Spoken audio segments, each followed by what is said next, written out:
Friends, నేనైతే మా అక్క వాళ్ళ ఇంటికి వచ్చాను. ఇక్కడైతే మంచిగా పెద్దగా బెర్రీస్ చెట్టు ఉంది. ఇక్కడ ఒక్కొక్క బెర్రీ చూడండి చాలా బాగున్నాయి. నాకు ఇవంటే చాలా ఇష్టం. అండ్ చూడండి ఇక్కడ కూడా ఉన్నాయి. ఇక్కడ చూడండి,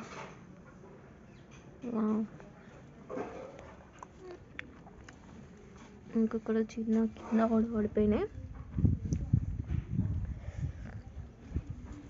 ఇక్కడ చూడండి గుత్తులు గుత్తులకే ఉన్నాయి. ఇక్కడైతే ఇక్కడ కూడా ఉన్నాయి. ఇక్కడ బ్లాక్ కలర్లో ఉంది, డీప్గా వండిపోయింది ఇది మొత్తం. మీకు కనుక మా ఇంటి దగ్గర కూడా ఉంది, బట్ ఇంతగానం అయితే లేవు. సో మీకు ఎవరికైతే ఈ బెర్రీస్ చెట్టు ఇష్టమో నాకు కామెంట్ సెక్షన్లో కామెంట్ చేయండి, సబ్స్క్రైబ్ చేయండి, లైక్ చేయండి, షేర్ చేయండి. Thanks for watching this video.